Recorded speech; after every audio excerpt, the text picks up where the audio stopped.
नमस्कार, मैं हूं शरद द्विवेदी और आज का हमारा मुद्दा है मोहन मिटाएंगे गरीबी। तो क्या है पूरा मसला, इसको समझना पड़ेगा और समझने के लिए हम देखेंगे ये रिपोर्ट और रिपोर्ट के बाद डिबेट की तरफ हम चलेंगे। तो पहले देख लीजिए ये रिपोर्ट है।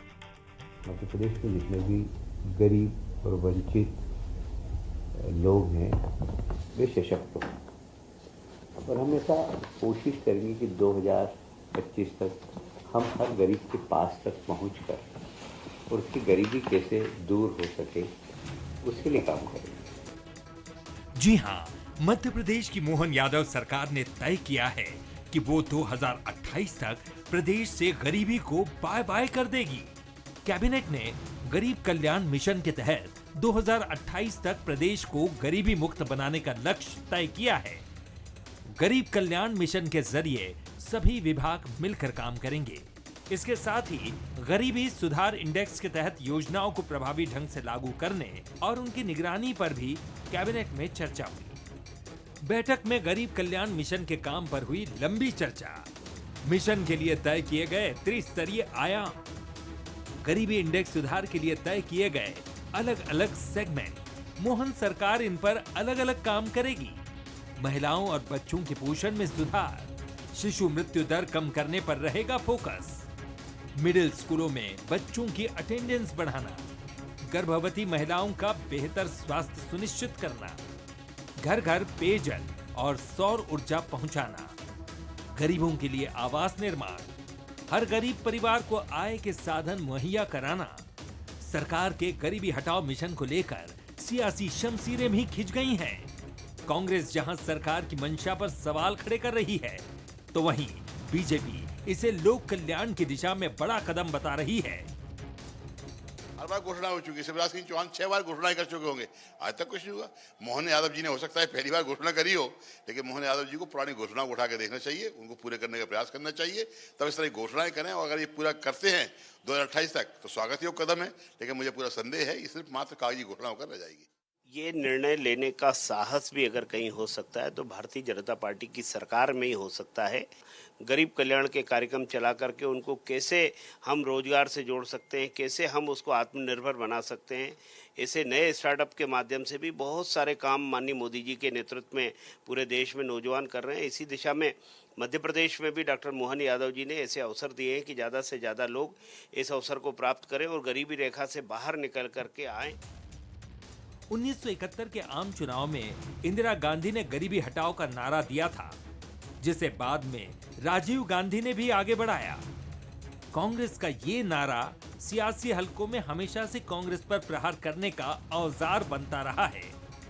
अब मोहन सरकार ने 2028 तक गरीबी हटाने का लक्ष्य रखा है, जिस पर राजनीतिक दंगल शुरू हो गया है। नमस्कार एक बार फिर। तो आपने देखा, और गरीबी हटाओ का ये नारा बड़ा लोक लुभावन माना जाता है हमेशा से। अब हालांकि गरीबी हटाओ के नारे की जगह ले ली है डायरेक्ट कैश बेनिफिट की जो स्कीम्स हैं इन्होंने, और ये चुनाव में विजय का एक बड़ा अचूक मंत्र माना जाने लगा है। लेकिन ये डायरेक्ट कैश बेनिफिट जो स्कीम्स हैं, ये सब जानते हैं कि ये ज़िंदगी में कोई बहुत बड़ा परिवर्तन लाने वाली योजनाएं नहीं। सरकारें भी जानती हैं, लेकिन उनके हाथ बंधे हुए होते हैं। और चुनाव जीतना, चाहे वो कांग्रेस की सरकार हो, बीजेपी की, इसीलिए आपने देखा है कि मध्य प्रदेश सरकार की जो स्कीम्स है लाडली बहना, इसको कम से कम 7 राज्य देश के फॉलो कर चुके हैं, जिसमें केजरीवाल साहब जो दिल्ली के मैदान में थम ठोक रहे हैं, उनकी भी अटकती झटकती योजना लाडली बहना की तर्ज पर आगे बढ़ रही है। देखते हैं कितना आगे बढ़ती है और क्या लेकर वो आती है। सबसे महत्वपूर्ण बात ये है कि गरीबी हटाना क्या मुमकिन है और गरीबी हटेगी कैसे, इसका रोड मैप क्या होगा। आपके हमारे जीवन में देखें, मैं एक मध्यम वर्गीय परिवार से आता हूं जहां बहुत चुनौतियां रहीं, तो वहां गरीबी या आर्थिक तंगी से निपटने का एक ही रास्ता था, कड़ी मेहनत और उच्च शिक्षा। ये दोनों चीज़ें ही आपको उस मकाम पर ले जाती हैं जो स्थायी रूप से आपकी गरीबी या आपकी आर्थिक तंगी को दूर कर सकते हैं। क्या सरकारों के पास इतना धैर्य है?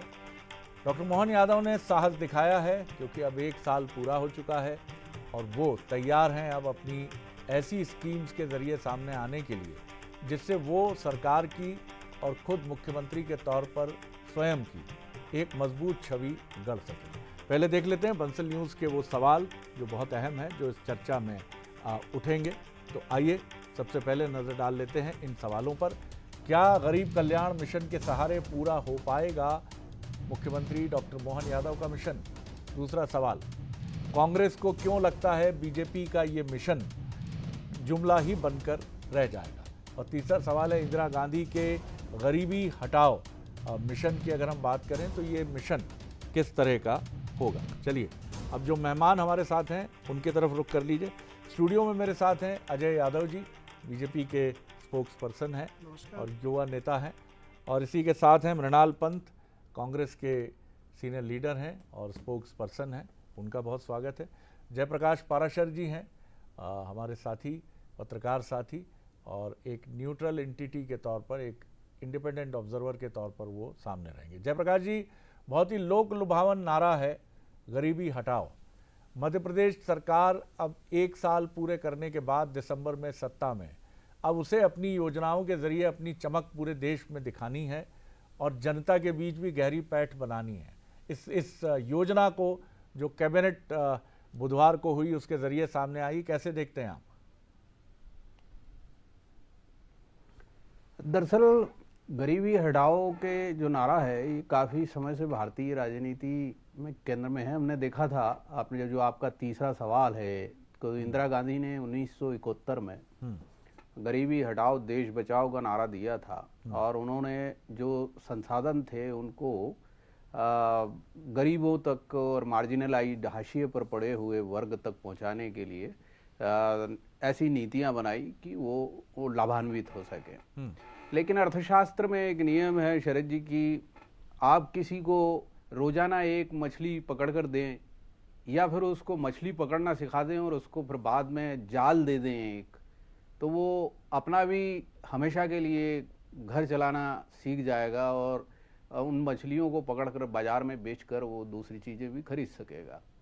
तो ये जो बात है कि आप तात्कालिक समस्याओं को डायरेक्ट बेनिफिट ट्रांसफ़र योजनाओं से हल कर सकते हैं, लेकिन जो वास्तविक समस्या है वो स्किलिंग की है, इकोनॉमी की ग्रोथ रेट की है, एग्रीकल्चर की प्रोडक्टिविटी बढ़ाने की है, और हेल्थ और एजुकेशन तक लोगों के पहुंचने की है। और इसमें सबसे अहम चीज़ है जो इंदिरा जी के समय हुआ, बहुत थम्पिंग मेजॉरिटी से इंदिरा जी जीत करके आई थी, लेकिन हमने देखा कि काफ़ी लंबे मतलब जब तक भारतीय अर्थव्यवस्था का लिबरलाइजेशन नहीं हुआ, डॉक्टर मनमोहन सिंह ने या नरसिंह राव के समय जब शुरू हुआ, तो भारतीय अर्थव्यवस्था में संसाधन पैदा हुए, एम्प्लॉयमेंट जनरेशन शुरू हुआ। तो जो पुराना सोशलिस्ट मॉडल था उसमें एम्प्लॉयमेंट भी, चूंकि इकोनॉमी में इन्वेस्टमेंट नहीं आता था तो एम्प्लॉयमेंट नहीं बढ़ता था। तो इसमें 2 पक्ष हैं जो सबसे अहम है, मैं ऐसा मानता हूँ। एक है स्किलिंग का और दूसरा है एम्प्लॉयमेंट का। अगर आप स्किल्ड बना दें सारे लोगों को और उनको एम्प्लॉयमेंट जनरेशन करके दे दें तो गरीबी अपने आप खत्म हो जाती है। बिल्कुल, लेकिन ये बहुत धैर्य का काम है। आपको लंबी योजनाओं के ज़रिए एक लंबे परिवर्तन के लिए जाना पड़ेगा, क्योंकि 4 साल कब बीत जाते हैं और कब चुनावी साल आके खड़ा हो जाता है किसी को पता नहीं चलता, और राजनीतिक दल उस समय एक अलग ही मोड पर नज़र आते हैं। और दूसरी बात यह है कि जो भी डेटा हमको मिलते हैं, स्किल डेवलपमेंट की हम बात करें, तो उनका बहुत ईमानदारी से मूल्यांकन हो और असेसमेंट के बाद उनके आधार पर भविष्य की एक तैयारी हो। मृणाल पंत जी, आप किस तरह देखते हैं?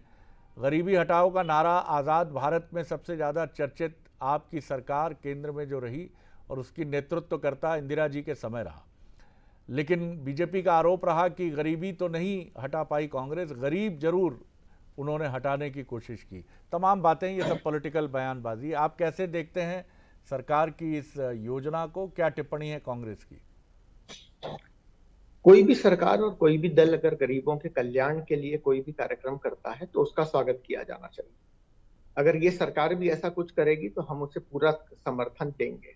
पर सवाल यह है कि क्या ये सरकार कुछ कर भी सकती है, या केवल पिछले 20 सालों में जिस तरह से भाजपा की सरकारों ने हवाई वादे किए, झूठे वादे किए और झूठी घोषणाएं की, ये भी उसी तरह की झूठी घोषणाएं।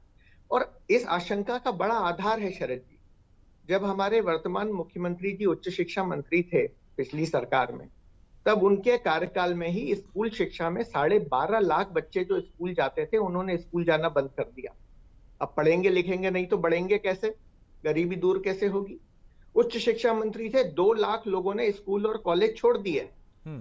बड़े बड़े भ्रष्टाचार हुए, नर्सिंग के हमने देखे, मेडिकल के देखे और दूसरे कई तरह के देखे।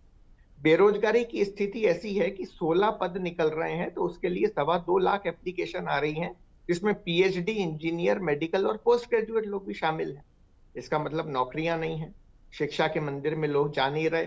सरकार पे आर्थिक संकट ऐसा है कि इन्हीं की सरकार ने घोषणा की थी लाडलियों को 3,000 देने की, वो 1250 पे अटके हुए हैं।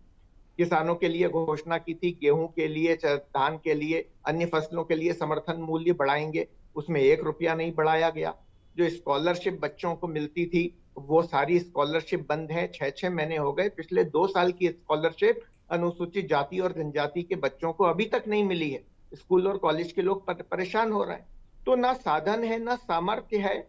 ऐसे में स्पष्ट है कि ये बात केवल जुमला है। मोहन यादव जी की सरकार कागजी घोड़े दौड़ा रही है, ना नियत है ना कार्यक्रम है। और अंतिम बात, कांग्रेस की तरफ से मृणाल पंत जी का स्पष्ट आरोप है कि न साधन है न सामर्थ्य है। अजय जी, दोनों गंभीर आरोप हैं उनके कि आपने घोषणा तो कर दी, लेकिन ये ज़मीन पर उतरेगी कैसे? आपके रिसोर्सेज क्या हैं, फंड्स क्या हैं और आपकी कैपेबिलिटीज़ क्या हैं, इसके बारे में भी कांग्रेस जानना चाहती है। देखिए शरद जी, आज जिस तरह से मुख्यमंत्री डॉक्टर मोहन यादव जी की सरकार ने एक बड़ी लाइन खींची है, ये उनकी दृढ़ इच्छा शक्ति दिखाती है कि अगले 4 साल के अंदर मध्य प्रदेश को गरीबी मुक्त करना है। और गरीबी मुक्त करने की दिशा में हमारी सरकार लगातार काम कर रही है। चाहे मृणाल जी हों, चाहे हमारे वरिष्ठ पत्रकार साथी जय जी हों, उन्होंने बहुत अच्छी बात कही कि रोजगार के बिना गरीबी दूर नहीं हो सकती। तो सरकार के प्रयास तो देखिए आप, मुख्यमंत्री जी रीजनल इन्वेस्टर मीट के माध्यम से लगातार प्रयास कर रहे हैं। साथ ही अगले महीने भोपाल में ग्लोबल इन्वेस्टर मीट होगी, जहां दुनिया भर के निवेशक मध्य प्रदेश में निवेश करने के लिए आगे बढ़ेंगे। वहीं सरकारी स्तर पे 1 लाख से ज़्यादा रोजगार सृजन की दिशा में सरकार काम कर रही है। निजी क्षेत्र में मुद्रा लोन, स्वरोजगार लोन के माध्यम से सरकार द्वारा रोजगार उपलब्ध करवाने की दिशा में काम किए जा रहे हैं। अगर आप इतिहास में भी जाएं तो जब अटल जी ने दृढ़ संकल्प लिया कि गांवों में पक्की सड़कें बनानी है, तो वो प्रधानमंत्री ग्रामीण सड़क योजना लेके आए। आज कोई गांव ऐसा दिखाई नहीं देता है जहां पक्की सड़कें ना होती हों। 50 सालों तक कांग्रेस की सरकारों ने कभी नहीं सोचा। प्रधानमंत्री मोदी जी ने सोचा कि गरीबों के पक्के आवास होना चाहिए, तो देश भर में करोड़ों गरीबों को आवास मिले। अकेले मध्य प्रदेश में 50 लाख से ज़्यादा आवास गरीबों को मिले हैं। घर घर नल जल योजना, ये ऐसी योजनाएं जो पहले कभी नहीं सोची गई। तो ये वो योजनाएं हैं जिन्हें ये कहते थे काल्पनिक हैं, अजय जी, ये जमीन पे लेके आए हैं हम। गंभीर बात ये भी है कि आपके पास क्या आंकड़े हैं, मध्य प्रदेश में गरीबों की संख्या क्या है, उनका वर्गीकरण आपने किस तरह से किया है, कितने ये वो खेतीहर मजदूर हैं जिनको चेतुआ भी कहा जाता है। बुंदेलखंड, आप खुद बुंदेलखंड से आते हैं, जो फसल कटाई के लिए बड़ी संख्या में बिहार और पंजाब की तरफ जाते हैं। इसी तरह पहले तो हमें ये देखना पड़ेगा कि डेटा क्या कह रहा है, गरीबी रेखा के नीचे कितने लोग हैं, उनकी गरीबी दूर करने के लिए हमारी क्या स्कीम्स होंगी। क्या इसके बारे में भी कुछ आपके पास आंकड़े हैं या अभी तैयारी है उसकी? देखिए शरद जी, मध्य प्रदेश के जो आंकड़े हैं वो किसी से छुपे नहीं है। 2023 नीति आयोग की रिपोर्ट कहती है कि मध्य प्रदेश में 15.94% लोग, लगभग 1,36,00,000 लोग गरीबी रेखा से ऊपर आए हैं। और per capita income Madhya Pradesh की जो 50-60 हज़ार होती थी वो 2 लाख के ऊपर पहुंची। एग्रीकल्चर विकास दर 20% से ऊपर। औद्योगिक विकास दर जो नेगेटिव में थी वो आज 12% के ऊपर चली गई है। मध्य प्रदेश में कृषि का रकबा 7 लाख हेक्टेयर होता था 20 साल पहले, जो आज 47 लाख हेक्टेयर कृषि का रकबा हुआ है। तो ये वो आंकड़े हैं जो दिखाते हैं कि सरकार लगातार प्रयास कर रही है। मध्य प्रदेश की जीडीपी आज 4 लाख करोड़ को छूने की तरफ बढ़ रही है, जबकि कहाँ 23,000 करोड़ का बजट होता था दिग्विजय सिंह की सरकार में। 3,70,000 करोड़ का बजट मध्य प्रदेश का था। तो ये वो आंकड़े हैं जो दिखाते हैं कि मध्य प्रदेश में मुख्यमंत्री जी ने जो दृढ़ संकल्प लिया है वो पूरा करने की तरफ हम बढ़ रहे हैं। भाजपा की नीति है, दीनदयाल जी की नीति है अंत्योदय की और गरीब कल्याण की, उसी नीति के तहत भाजपा काम कर रही है और ये निश्चित ही पूरा होगा। जयप्रकाश जी, जो बात अजय जी ने कही, 2023 के जो आंकड़े हैं नीति आयोग के मध्य प्रदेश प्रदेश के संदर्भ में। वो कहते हैं कि 15.94% की कमी गरीबी की मध्य प्रदेश में हुई है, और ये भी दावा है इसमें कि 1.36 करोड़ 1,36,00,000 लोग गरीबी रेखा से बाहर आए हैं। ग्रामीण शहरी क्षेत्रों में गरीबी की जो दर है उसमें कमी आई है। मध्य प्रदेश के ग्रामीण क्षेत्र में गरीबों की आबादी में 20.58% की गिरावट है, और जबकि 2015-16 में ये 45.9 थी। और इसी तरह ये दावा भी इसमें किया गया है रिपोर्ट में कि ये तेजी से कम हो रही है, और गरीबी सूचकांक 0.218 से घटकर 0.111 यानी लगभग आधा हो गया है। तो ये आंकड़े तो दावा कर रहे हैं कि मध्य प्रदेश में गरीबी की जो दर है उसमें कमी आ रही है। और आपको ये भी पता होगा कि बेरोजगारी का रेशियो भी मध्य प्रदेश देश के उन राज्यों में है जहां हम दूसरे या तीसरे क्रम में है बेरोजगारी की स्थिति बेहतर होने की बात अगर की जाए तो। जी नहीं, बिल्कुल आप ठीक कह रहे हैं। वो जो नीति आयोग की रिपोर्ट है, जो मल्टी डायमेंशनल पॉवर्टी इंडेक्स जो है, वो उसके जो पैरामीटर्स हैं वो ग्लोबली एक्सेप्टेड हैं, पूरी दुनिया में मान्य किए जाते हैं। उन्हीं के आधार पर वो रिपोर्ट तैयार हुई थी, और वो आंकड़े इस बात की तस्दीक करते हैं कि उत्तर प्रदेश, बिहार और मध्य प्रदेश जैसे जिन्हें बीमारू स्टेट्स कहा जाता था, वहाँ पर गरीबी को घटाने में काफ़ी मदद मिली है। लेकिन है क्या कि मध्य प्रदेश का एक बेल्ट है जो ट्राइबल बेल्ट जिसको कहते हैं। जैसे मैं एक उदाहरण के तौर पर बताता हूं कि अलीराजपुर एक जिला बना था 2008 में, और वो इस लॉजिक पर बना था कि वहां पर गरीबी, वो झाबुआ में था, और झाबुआ की जो गरीबी थी वो बहुत ज़्यादा तादाद थी। तो इसी रिपोर्ट में जो MPI की रिपोर्ट है जिसका जिक्र आप कर रहे हैं और मैंने भी किया, इसी रिपोर्ट में अलीराजपुर को 71% जो पॉपुलेशन था, इंडेक्स था, वो 71% था। सीधी में था, झाबुआ में था 60% के आसपास, बड़वानी में था। जी, सबसे उल्लेखनीय सुधार हाईली इंडस्ट्रियल अलीराजपुर, बड़वानी, खंडवा, बालाघाट और टीकमगढ़, इन जिलों में सबसे बेहतरीन व्यवस्था का दावा इस रिपोर्ट में किया गया। जी जी किया गया है। तो लेकिन वो स्टिल, मतलब वो उसका संबंध ये है कि अलीराजपुर जो है सबसे कम लिटरेसी वाला जिला भी है।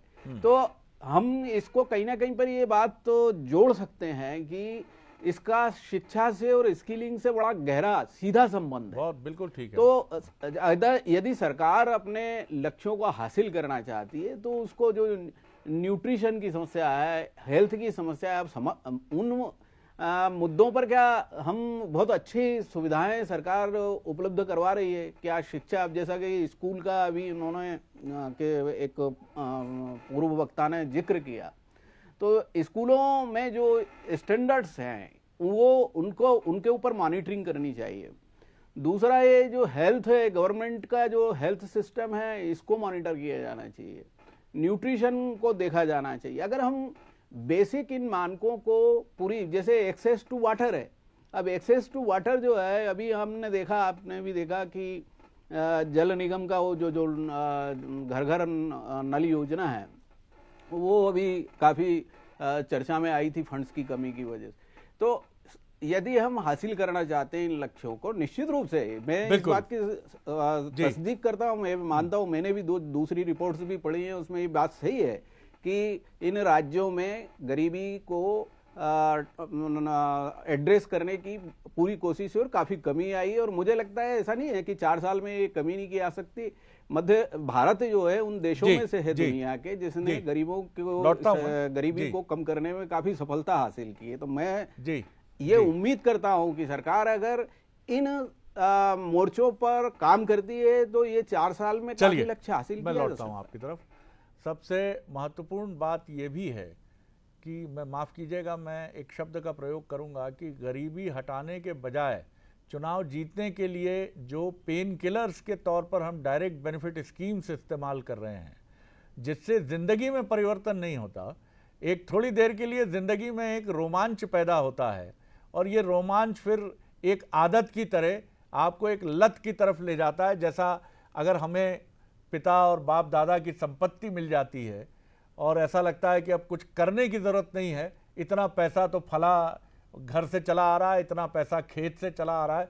तो सरकारों को ये साहस भी दिखाना पड़ेगा कि आप डायरेक्ट बेनिफिट स्कीम्स की योजनाएं जब तक आपकी मर्जी है, ये तो आप ही के ऊपर है, रखिए, लेकिन लॉन्ग टर्म स्कीम से आगे बढ़िए। क्या कहेंगे मृणाल जी? देखिए आंकड़े तो बता रहे हैं कि मध्य प्रदेश में काम बेहतर होने की तरफ बढ़ा है। जी शरद जी, भारतीय जनता पार्टी की सरकारें आंकड़ों का खूब हेरफेर करती हैं। अब आपने बेरोजगारी का आंकड़ा बताया।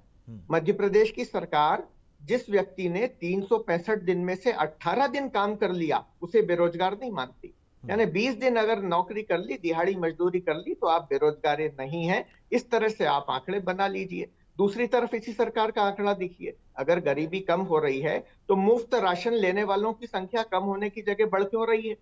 अगर गरीबी कम हो रही है तो निःशुल्क आवास लेने वालों की संख्या कम होने की जगह बढ़ क्यों रही है? इसका मतलब यह है कि सरकारें जनता की आंख में धूल झोंकना चाहती है।